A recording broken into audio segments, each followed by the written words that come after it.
Muito bem, estamos de volta com o programa Imbera Notícias, o nosso jornalismo 91,5. Estamos recebendo nos nossos estúdios a doutora Elisa Bisinotto, vai participar do nosso Imbera Notícias, ela que é psicóloga, a doutora Elisa que atende na Clínica Resulta, que fica na Rua Carvalho Lopes, 256, no centro. O telefone é o 3661 1153, 3661 1153. Doutora Elisa, bom dia, seja bem-vinda mais uma vez aqui à Rádio Imbera e, claro, obrigado muito aí pela sua presença. Bom dia, eu fico muito feliz por estar aqui novamente, né? Desejo um bom dia aos ouvintes, né? Que estão novamente conosco e aqueles que estão ligando o rádio agora para ouvir. Que a gente consiga, assim, ter uma manhã gostosa, com essa chuva gostosa e, mais uma vez, poder passar um pouquinho do conhecimento que a gente adquiriu ao longo dos anos na nossa profissão como psicólogo. Essa chuva que surpreendeu, né, doutora Elisa? Surpreendeu. Até comentava agora há pouco aqui no início, a gente passa sempre a previsão. Eu disse que não iria chover. Choveu, eu tô achando que na hora que chegar em casa, né, alguém vai cobrar, né? Alguém não levou o guarda-chuva porque o Márcio Rosa disse que não ia chover, mas que seja bem-vinda.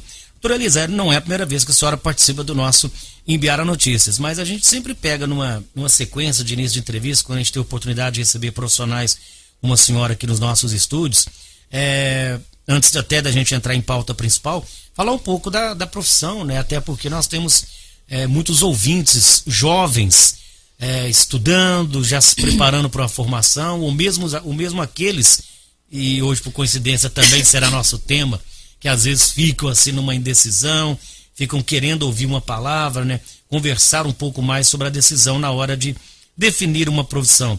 Então gostaria que você pudesse falar um pouco pra gente da sua formação, o porquê da escolha da psicologia, quando a senhora se definiu pela psicologia. Ah, sim. A psicologia, ela é uma profissão que ela vem ao longo dos anos, como se diz assim, desde criança eu sempre gostei muito desse contato, sempre gostei de ouvir pessoas mais velhas e na adolescência. Então, assim, acaba que a gente vai adquirindo, assim, uma certa aptidão pela profissão. E quando eu decidi, eu sou de Sacramento, né, estudei em escola estadual, quando eu decidi prestar o vestibular, eu que já diretamente não tinha dúvida que seria psicologia. E, assim, foi meu único vestibular, entrei, fiz em Uberaba, fiz psicologia e licenciatura, né, e é um curso, assim, lindo, Márcia, é um curso que vale a pena, assim, os jovens hoje a buscar, conhecer, a saber. Eu estou também à disposição, se quiserem até conversar comigo, como você passa onde eu estou na Clínica Resulta. Eu acho, assim, que nós precisamos saber mais, conhecer mais as profissões para estar entrando no mercado. E eu me formei em 2000, então tenho 18 anos de estrada, e quando eu me formei, até falei da outra vez que eu estive aqui, existe muito preconceito ao psicólogo, assim, para buscar o consultório, para buscar ajuda. Hoje ainda existe, mas assim, era muito difícil, sabe? Porque as pessoas tinham assim, que quem buscava psicólogo estava num momento de loucura, e não é isso. Pelo contrário, é um momento de se conhecer, é um momento de se ajudar, é um momento de se respeitar e buscar um profissional ali para, né, como se diz, eu brinco muito com meus pacientes, é como um quebra-cabeça, ajudá-los a montá-lo internamente. Então, assim, eu me formei, fiquei 5 anos, me formei entre em 96 até 2000 em Uberaba. Foi uma experiência muito grande, aproveitei estágios, fiz estágio em asilo, fiz estágio na APAE, fiz estágio no Colégio Diocesano. E, então, o que eu pude aproveitar e pude, assim, usar da psicologia lá dentro mesmo, para mim aprender, tanto na teoria e na prática, eu usufruí. Entendeu? Sim, doutora Elisa, assim como outras profissões, obviamente, o estudo nunca termina, né? Ou seja, são estudos diários. E tem, assim, a sensação, a psicologia ainda mais, porque como ela trata, né, assim, diretamente com as pessoas, ou seja, o perfil desses 18 anos, a senhora pode falar melhor, mudou muito. Você sentiu assim que dentro desses 18 anos o perfil das pessoas, principalmente a gente vai falar daqui a pouco em relação aos jovens, mas no geral mudou muito e isso exige muito do profissional o aperfeiçoamento? Ah, sim, exige, acho que de ambas as partes, tanto do profissional quanto do paciente, da pessoa ali.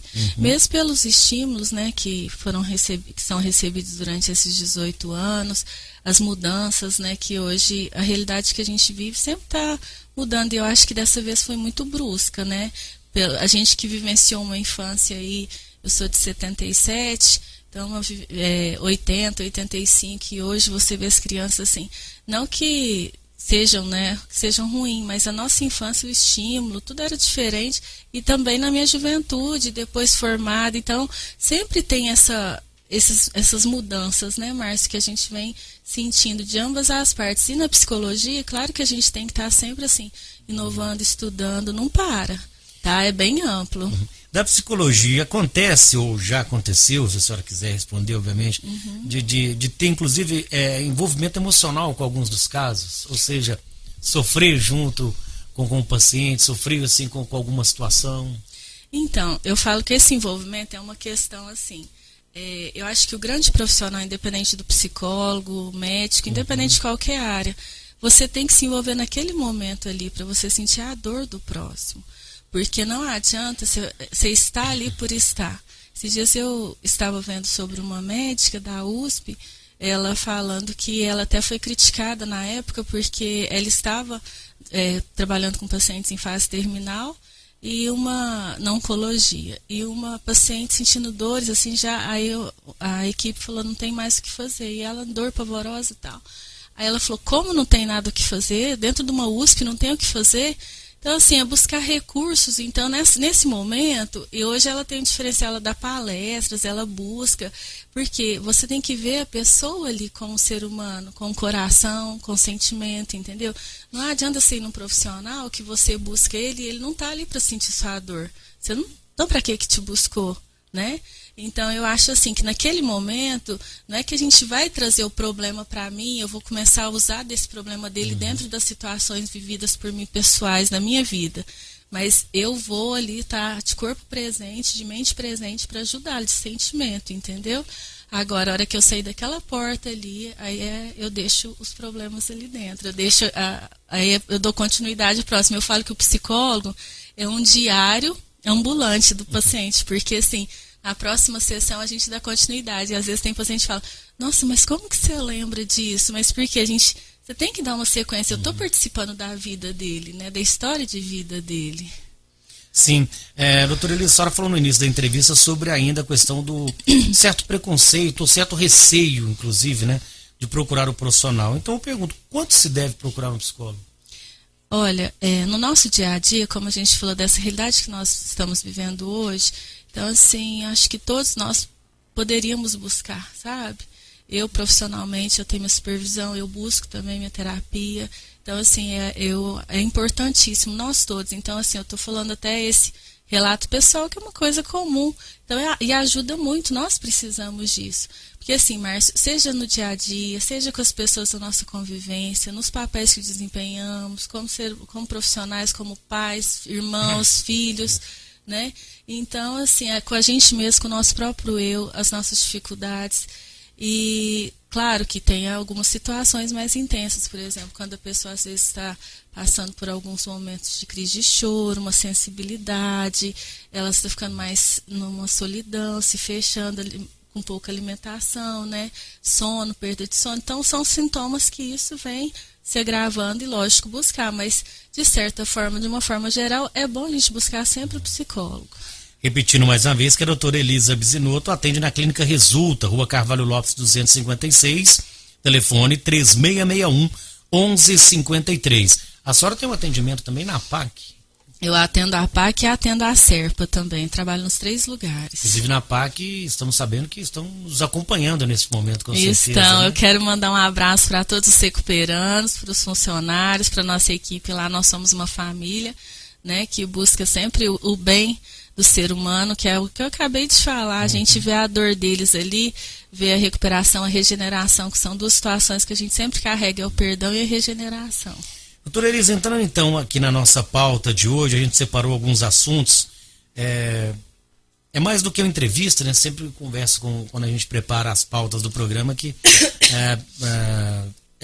o psicólogo é um dos profissionais que a gente, mais do que uma entrevista, a gente aprende muito, né? A gente conversa, faz aqui, interage também com o nosso ouvinte. E a gente separou alguns temas. Um dos temas principais, muito comentado e com algumas ações em Araxá, inclusive também, né, além de nacionais, é a questão da violência sexual infanto-juvenil.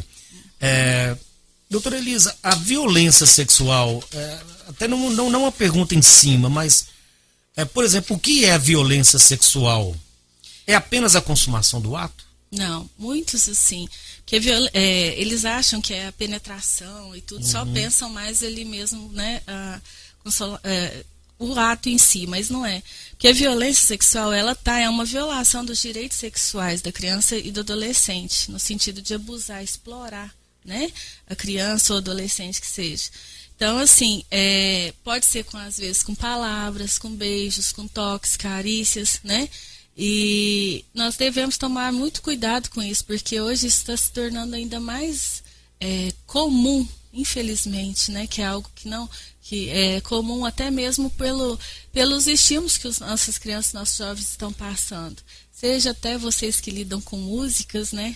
Vocês verem, as músicas mesmo são assediadas, assim, fazem com que eles sejam assediados, que desvaloriza o próprio corpo, né, a própria moral.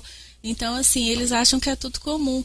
E hoje você vê, às vezes, em Face, em redes sociais, você vê crianças dançando e mães filmando e achando linda a criança lá rebolando e tal, e jogando aquela coisa. Então, assim, isso tudo, a criança está sendo lapidada, ela acha que é comum, vai levando. Vem algum adulto, um exemplo, né, uma pessoa que nós vamos até falar sobre isso, e vê uma situação daquela, às vezes desperta alguma coisa, a criança acha que é a pessoa do convívio, que é uma pessoa boa, e vai quando vê, já aconteceu, entendeu? E se deixa levar, às vezes até involuntário, né? Claro. Agora, doutora, até um fenômeno no Brasil é as novelas brasileiras. Nós tivemos recentemente uma novela, né, em que uma jovem sofreu um abuso lá na infância, e que por um determinado tempo ficou com essa situação como um bloqueio na mente, né, depois até com o auxílio de uma coach, né, que ela veio lembrar dos fatos e aí denunciar o próprio padrasto pelo abuso.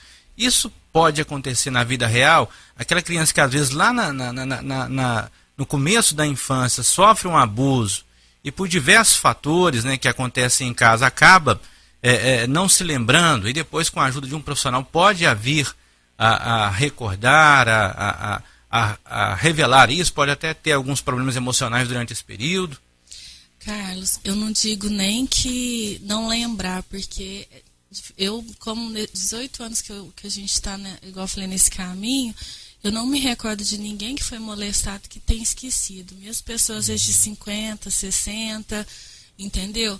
Que lá atrás, então, assim, acaba que tem sequela e muito grande, pelo fato até de eu estar falando isso, porque traz traumas para essas pessoas emocionais, traz traumas no relacionamento sexual, entendeu? Na vida dessas pessoas mesmo, porque ela acaba que ela sentia assim, às vezes, ela tinha que compartilhar muitas situações, isso é uma do corpo dela para ela conseguir um amor, do corpo dela para ela conseguir ser valorizada, entendeu? Às vezes para agradar os próprios pais, às vezes para agradar a um amigo, alguma coisa assim, para conseguir até um próprio alimento. Então, existem muitas situações que as crianças e os adolescentes passam e na vida futura tem sequela, assim, e muito grande, entendeu?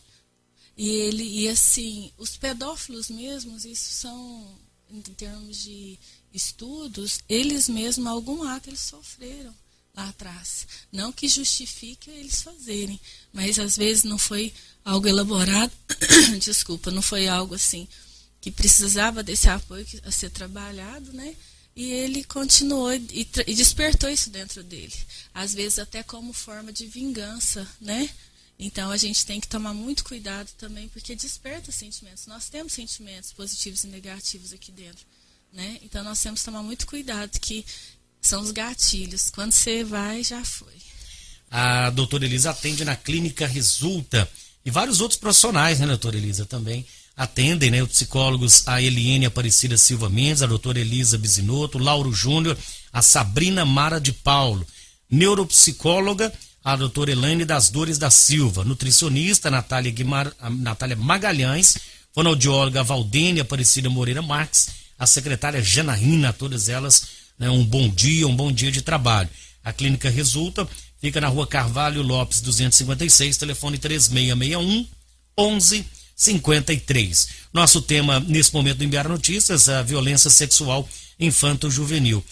Doutora Elisa, como que a gente pode traçar um perfil desse agressor? Só já até adiantou, inclusive, né, que em relação a alguns casos, ou não sei se seriam até a maioria, pessoas que hoje cometem esses crimes é porque sofreram no passado, mas que tipo de perfil a gente pode traçar?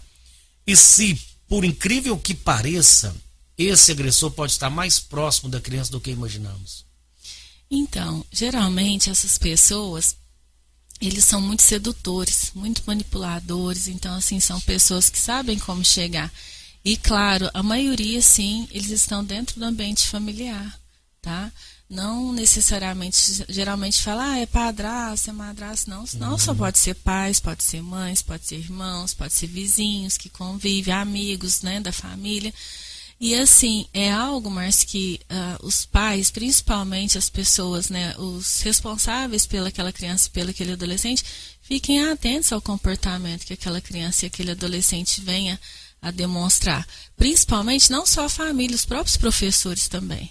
Porque às vezes a leitura não verbal, através do lúdico, através de desenhos, através de comportamentos inadequados dentro de sala de aula, né? Então já abrange assim uma situação que tem como nós profissionais buscarmos essa ajuda. E quando vê que precisa, busca um psicólogo, busca um serviço público, se não tem condições às vezes de clínica, mas precisa sim, entendeu? Acudir.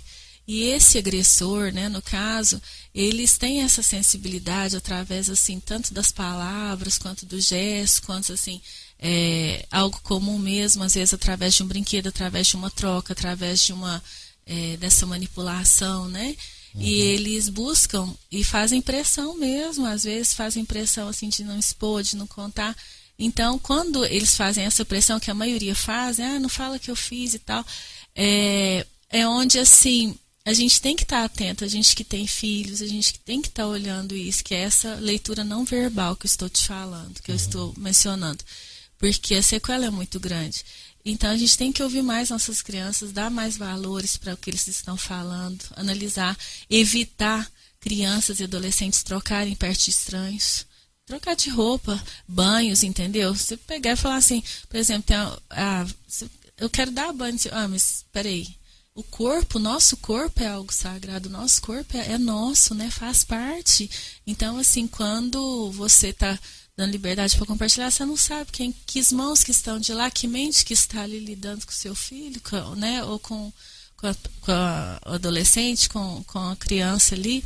Então, assim, a gente tem que tomar muito esse cuidado e estar sempre atento. E falar para os pais, busquem sempre observarem as atitudes, o comportamento, as falas dos filhos, das crianças, dos adolescentes, porque assim, mas ele está falando nada com nada. Não é assim não, vamos olhar. Por que ele está falando? Alguma coisa tem, vamos olhar. Claro que assim, é considerado que assim, 6% das crianças, elas relatam situações que não são reais. Mas e os outros? E o outro percentual? Só que aí a gente tem que ver por que também. E assim, eu vou te falar, não é só necessariamente um pedófilo que faz isso. Às vezes os próprios pais têm relação sexual próximo dos filhos, entendeu? No ambiente onde está a criança, então a criança vê, a criança escuta, a criança está ali, então para ela é algo comum. Aí aquilo também é uma violência sexual. Você tem que ter o respeito, né? Vai pro quarto, mas é porque não, na cama do casal, a criança junto. Então, assim, a gente tem, as pessoas têm que saberem separar, porque isso tudo traz sequela emocional. Claro que traz, né? Ela não está na idade de participar, de saber, mesmo porque não faz parte daquele ato em si. Doutora, as crianças normalmente, assim como sementes da mesma planta, podem ter desenvolvimento diferente no ambiente em que são plantadas. As crianças que a senhora já teve contato, têm mais facilidade de contato mesmo com seus pais, para expor inclusive um eventual abuso, alguma tentativa de abuso, em ambientes repressores, aqueles onde os pais são muito repressores, são muito rígidos moralmente, ou para os pais que nos ouvem agora, às vezes é bom você ter um ambiente de brincadeira com seus filhos para facilitar, extrair deles situações que às vezes eles não diriam se os pais fossem muito cobradores. Então, é extremamente importante esse convívio familiar, dos pais terem essa liberdade de brincar, de conversar, de buscar a fantasia da criança, né? O lúdico, quando eu digo assim, vamos desenhar com o papai, com a mamãe, vamos brincar disso e tal, porque lógico que é bem diferente a forma, assim, esses pais repressores, esses pais, assim, que é só ali na pergunta e resposta, eles não vão conseguir, porque as crianças e os adolescentes têm às vezes tanto medo que onde fala, eles se fecham, eles se sujeitam a essa plantinha que você citou, ela vai murchar, só que ela vai murchar e ela não vai conseguir desabrochar mais, acabou, dali as pétalas vão caindo, porque aí vem aquilo que o Carlos perguntou do futuro, a sequela vai vir depois, entendeu? Só que já passou e não adianta esses pais terem esse arrependimento. Porque no momento que eles precisavam estar presentes, buscar estar mais ouvindo seu filho, observando seu filho, estando com seu filho, buscando a escola para ajudá-los, buscando recursos como psicólogos, né, e educadores na área, ele não buscou. Então não adianta, como diz o ditado, chorar pelo leite derramado. Aí já é tarde.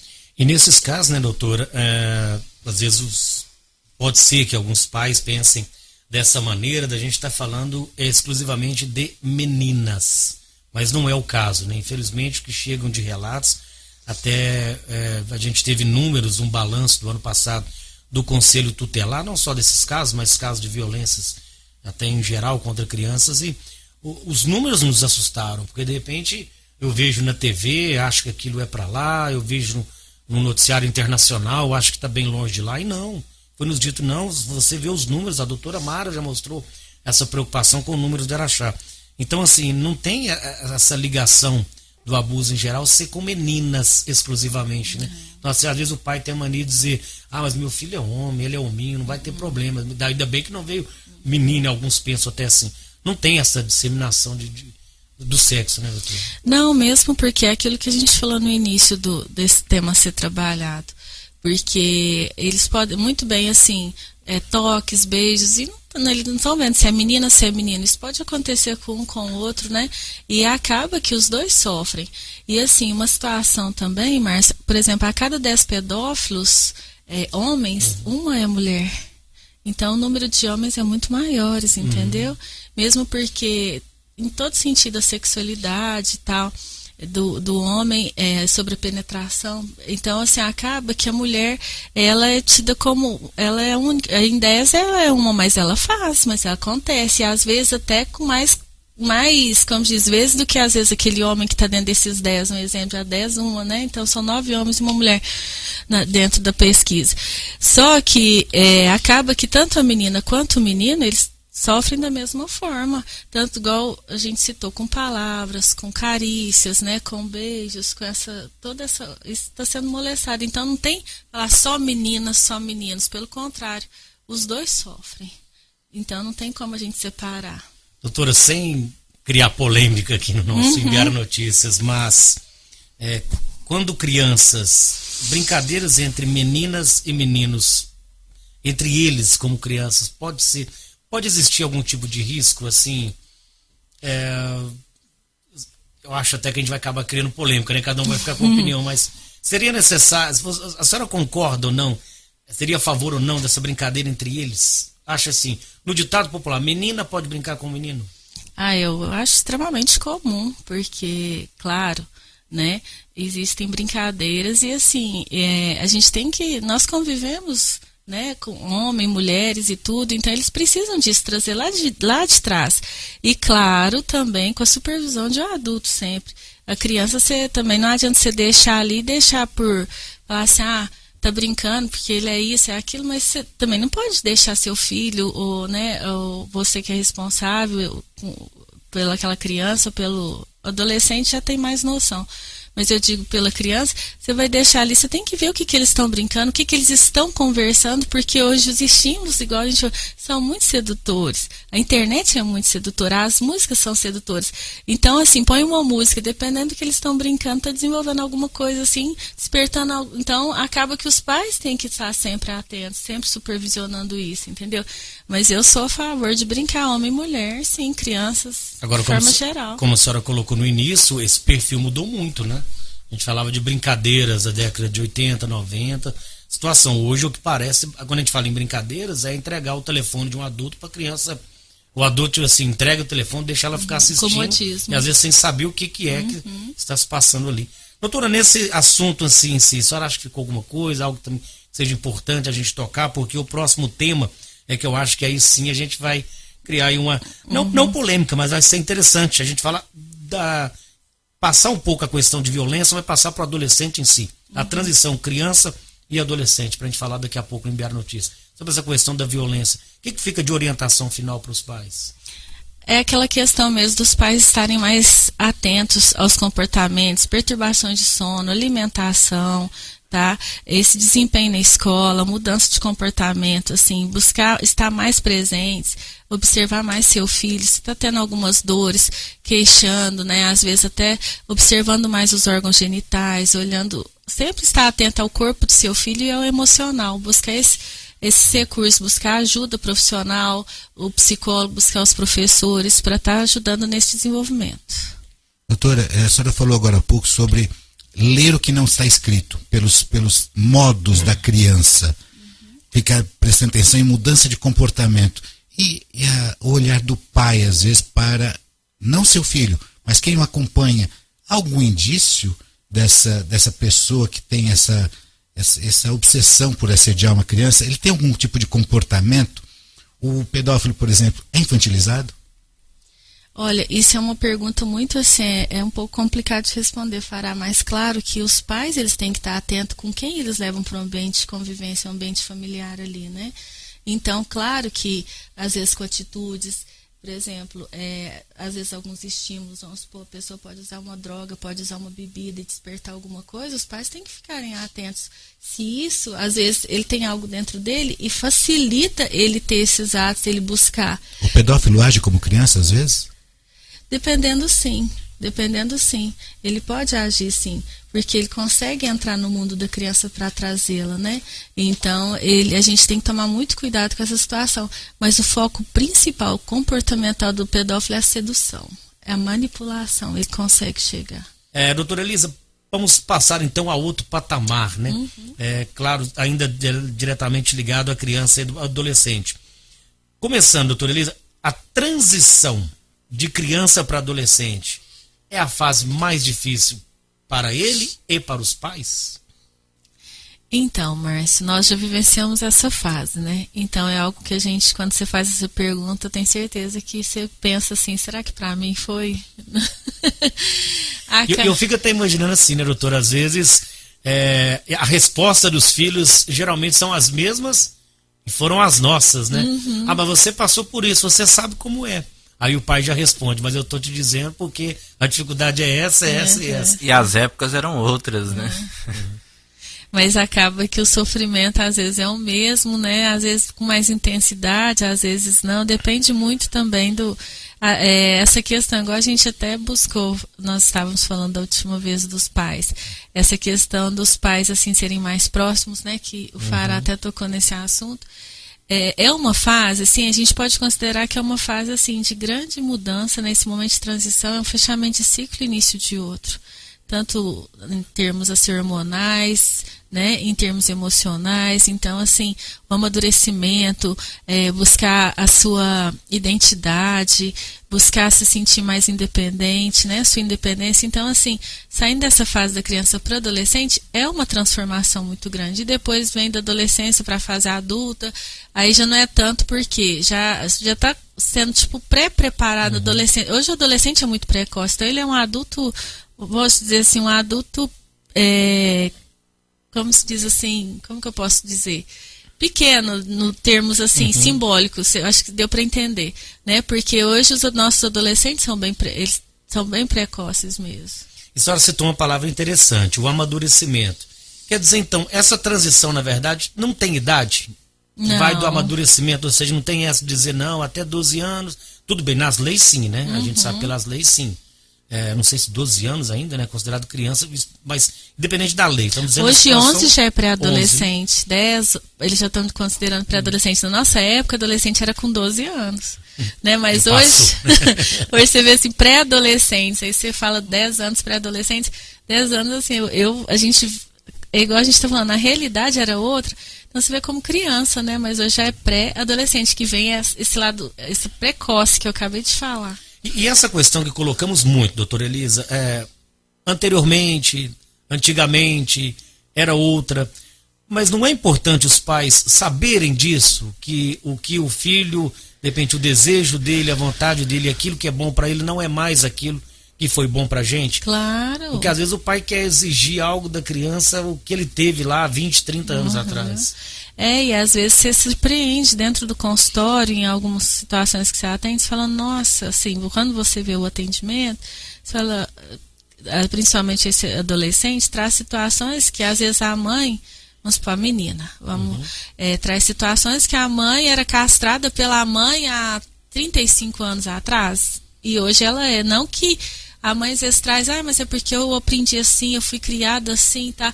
Tudo bem, nós vamos passar isso para os nossos filhos. Mas assim, hoje o mundo também, não adianta você querer assim, não deixar, por exemplo, a menina, não pode, você ainda não tem 15, você não tem 16, você não pode usar um esmalte escuro, você não pode pôr um brinco um pouco maior, você não pode passar um batom. São situações que a gente visualiza ali, que cada um tem, isso aí pode até causar alguma polêmica. É da mãe, mas assim, isso também, por que não pode ter essa liberdade de compartilhar, de conversar? Por que você quer passar? Porque meus coleguinhas não, mas você gosta? Realmente você quer? Eu gostaria, então experimenta, vamos passar um dia e tal.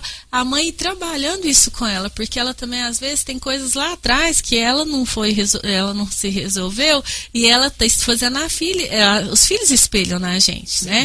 Então às vezes ela traz aquilo e o filho está espelhando, só que às vezes não espelha da forma que ela gostaria e ela vai na castração, mas vai ter que ser assim, se não for assim, você vai ser castigado. Doutora, os embates da pré-adolescência, conforme a senhora colocou, que está cada vez mais precoce, né? São os mesmos da pós-adolescência, porque a senhora vai me corrigir se eu estiver errado. Nós temos aí uma famosa síndrome de Peter Pan, né? De alguns pequenos que começam a ficar maduros aos 30 anos, às vezes não sabem direito o que querem fazer, se comportam como adolescentes indefinidamente. Dizem que tem até uma geração canguru que fica direto com o pai e com a mãe e é tão difícil assim adolescer, sabe? É tão difícil sair da adolescência, doutora. Então, sim, essa síndrome de Peter Pan é muito interessante quando a gente cita, porque a pessoa fica totalmente perdida. Ela não tem um emprego, ela não sabe o que ela quer, ela não tem amadurecimento, ela não se encontra, né? E às vezes até, não só pela pessoa, mas às vezes até a criação, os próprios pais facilitaram que ela se sentisse assim. E ela não criou forças, ela não criou vontade, não criou estímulo de lidar e de crescer. Aí eu estava lendo que os homens só se tornam maduros a partir dos 54 anos. Aí você já está pensando, né, Pará?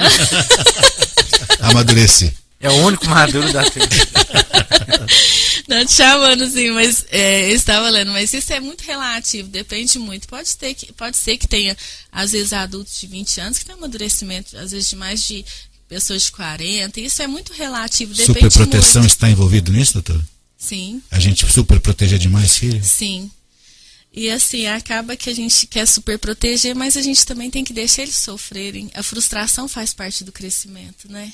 E a gente precisa, só que a gente como pais, cai nisso que a gente acabou de falar. A gente não quer, às vezes, aquela dor que a gente passa lá atrás, a gente não quer pro filho, né? E às vezes ele precisa sentir de alguma forma para ele dar valor, né? Doutora Elisa, o jovem de hoje, ele tem mais dificuldade na hora de uma decisão, como, por exemplo, carreira a seguir? Sim, ele tem. Hoje além de estar bem mais amplo, assim, o campo para ele buscar, né, que antes era mais restrito, hoje ele cai nisso que a gente está falando, essa superproteção, ele se sente às vezes acomodado, porque o pai dá de tudo, dá o celular, às vezes dá o carro, às vezes dá entendeu? Ele não tem que buscar, ele fala, pra que eu vou buscar? Aí os Peter Pans estão soltos. Isso quando às vezes já não, isso às vezes quando já não vem, né, doutora Elisa, daquela, digamos, obrigatoriedade entre aspas, de ser o que o pai foi.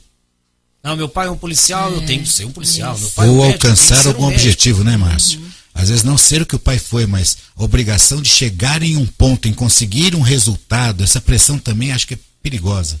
Sim, em todo sentido, mas eu acho que a mais ainda perigosa, Farol, que o Márcio falou, é quando os pais exigem que o filho faça aquilo. Às vezes ele, vamos supor assim, cai novamente, porque assim, igual eu falei, os temas, a gente vai lá atrás e volta e busca uma análise, acaba sendo uma análise que a gente estava fazendo aqui dentro, uma análise coletiva.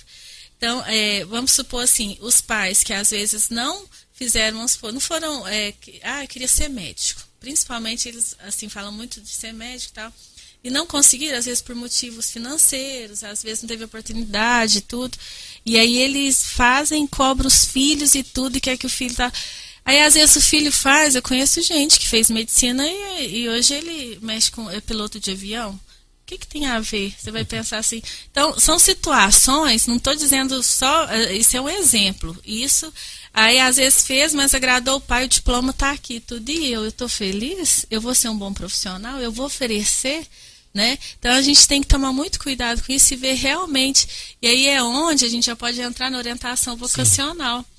Que muitos pais, é interessante os pais buscarem conhecer a aptidão que seu filho gosta, né, se é na linha exata, se é na linha humana, se ele tem essa dificuldade, buscar um profissional para ajudá-lo nessa orientação vocacional, para ver o que ele pode ajudar a buscar. Isso é muito importante, tanto a nível dele escolher a profissão, quanto a nível emocional para o filho. Imagina, a gente que é pai, você poder ajudar seu filho, ele se sentir valorizado e buscar aquilo que faz bem para ele.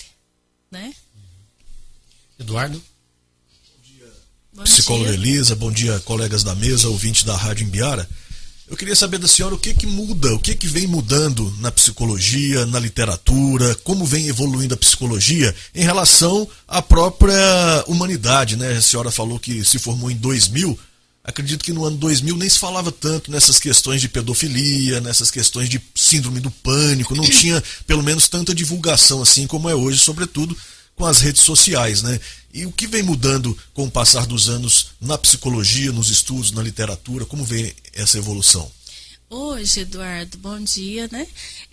Hoje a gente vê assim que até as redes sociais são muito proveitosas, porque essa questão da literatura, essa questão do entendimento mais com as síndromes, com as patologias, é muito bom, porque você tem um acesso hoje. Por exemplo, o Cortella, adoro ele, o filósofo educador, eu gosto mais do Cortella, eu gosto de ouvi-lo. Então, assim, você buscar... o Augusto Cury, Robert Chachink, são educadores que estão sempre buscando o crescimento para a gente, né, tanto profissional quanto para a população, quanto para o ser humano de forma geral. Então hoje a evolução é muito grande. Naquela época não tinha tanto acesso, sim, existiam, mas hoje o desenvolvimento é maior. Hoje, você citou o pânico, a depressão é muito alta. Nós até citamos outra vez, né, Fará? Nós falamos sobre a depressão, que é um quadro assim, que hoje, por exemplo, o suicídio está muito alto, entendeu? Então, assim, a gente até, hoje eu vou até falar de antemão aqui, a gente tem um projeto de fazer grupos de suicídio, de pessoas que tentaram suicídio, principalmente de jovens entrando nesse assunto, e até, se Deus quiser, quando ele já estiver em vigor, nós estivermos na prática, eu quero voltar aqui para a gente falar desse grupo. Vai estar convidado. Eu agradeço. E o grupo de luto também, de pessoas que perderam. Então, assim, nós estamos no pré e no depois, não só no suicídio, mas perdas, assim, de forma geral, tá? E é importante isso, né, porque há um grande tabu, né, sobre a questão do suicídio, seja ele confirmado ou apenas a tentativa, né, tentam se esconder, né, e muita gente costuma dar as costas, né, e a gente tem que encarar esse problema de perto, né, porque são números altíssimos, né, não só em termos do nosso município, estado, Brasil, até o próprio mundo, né, quantas milhões de pessoas não morrem por ano através do suicídio. Muita gente finge que não acontece, né? Infelizmente só vai perceber quando acontece ali no seio familiar. E esse estudo é importantíssimo ainda mais, porque quando a gente fala em mundo, Porque imagina-se primeiramente que a pessoa que tirou a própria vida, aí as perguntas vêm, endividamento, casos amorosos, mas e os artistas americanos que aparentemente pra gente tem tudo?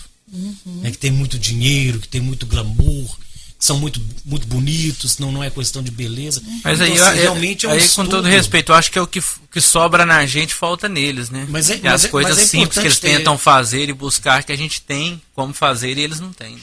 A própria cobrança da mídia, né? Mas essa é uma confusão que a doutora pode falar melhor, justamente sobre a depressão. A pessoa sempre associa a um problema na vida, a falta de dinheiro, a uma questão de relacionamento, e às vezes nem sempre, às vezes a pessoa tem tudo, mas tem um distúrbio, algum problema realmente que leva à depressão, não é isso? É genético, né? Pode ser até genético mesmo, às vezes até um vazio ela não se encontrou.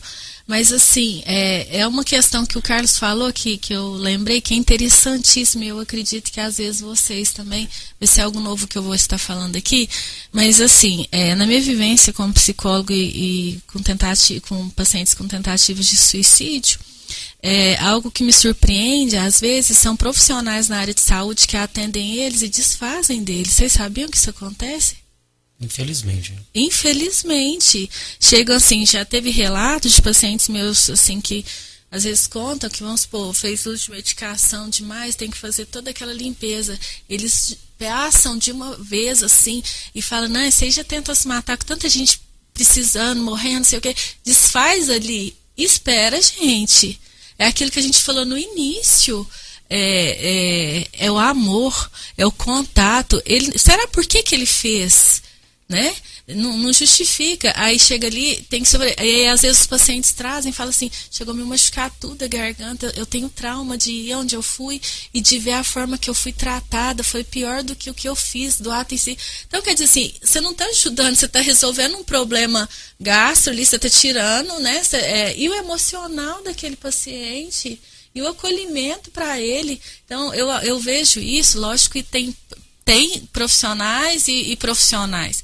Não estou rotulando, não estou dizendo que é quem achar, de forma geral.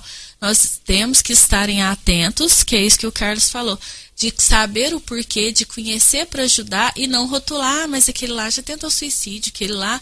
E as pessoas têm próprio esse julgamento, né? As pessoas falam, não, aquele lá não é bem da cabeça, não. Aquele lá só traz problema para os pais. Ficam rotulando, ao invés de ajudar até aqueles pais a buscar, não, você está precisando, deixa eu te falar, vou te indicar o fulano de tal, vamos buscar, você quer que eu vá com você? Gente, vamos ser mais solidários. A gente não sabe, a dor não está internacional, não é aquilo que você falou, a dor às vezes está aqui do nosso lado e a gente não está enxergando. E como que a informação afeta cada indivíduo, sobretudo o mais jovem, né? A senhora citou Augusto Cury agora há pouco, ele até cita em um dos seus livros que uma criança de 10 anos hoje tem 100 mil vezes mais informações do que o imperador romano no auge de Roma.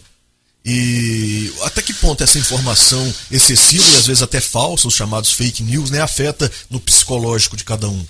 É a falta de amadurecimento, de conhecer, de saber essas mensagens, porque às vezes a criança vê aquilo e acha que é o certo, e vê esses, como que a gente pode dizer esses... Eu mesmo tenho meus filhos, seguidores, que às vezes eles usam assim de alimentos para se projetarem, cai numa banheira de Nutella, essas situações, as crianças acham que isso é normal, aí é o consumismo, é a questão do não respeito, é a questão de não saber valorizar, né? Aí pode-se entrar, às vezes, ser um adulto até, que a gente cita de novo o Peter Pan, porque ele não tem o limite, e o limite faz parte disso tudo, né? Então nós temos que tomar muito cuidado quando ele cita isso. É muita informação, só que ele não consegue lidar com isso tudo. Se ele não tiver uma supervisão dos pais, de alguém para ajudá-los nessas informações que as redes sociais, que a internet oferece, ele vai se deixar se levar. E ele não vai ter amadurecimento para saber lidar com isso.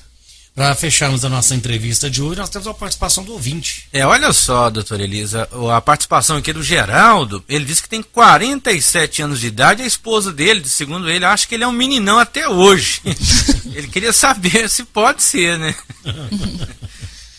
Então, Geraldo, tudo bem? Bom dia, muito bom você estar participando, fico muito feliz. Já é um ponto positivo que você, só de estar participando e buscando, eu acredito que seja um ponto positivo. Fala para ela aí que já não é tanto assim não, depende muito das situações.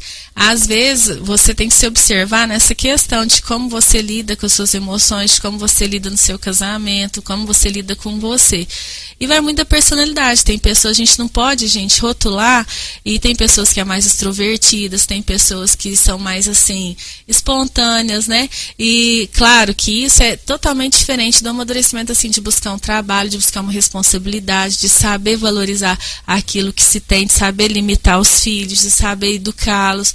Então, assim, Geraldo, tomara que espero que eu tenha respondido, mas só de você ter buscado já é um ponto positivo, viu, aí no casamento. Vezes, doutora, o meninão tá elogiando, né, o meninão de vitalidade. Na vitalidade, né, física, pode ser viril, então, assim, tem que pensar do lado positivo também.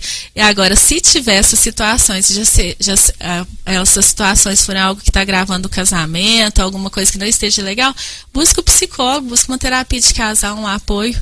Tá bom? E precisando, nós estamos à disposição, Geraldo. Doutora Elisa Bisinotto participou do nosso Imbira Notícias na manhã desta quinta-feira, vários assuntos muito importantes, mas como a doutora Elisa adiantou, nosso assunto ainda passaremos mais programas, e por isso o convite já está feito para a volta da doutora Elisa muito em breve aqui ao nosso jornalismo. Doutora, muito obrigado por essa manhã de informações importantes e aprendizagem para a gente e com certeza para o nosso ouvinte. Muito obrigado pela sua presença.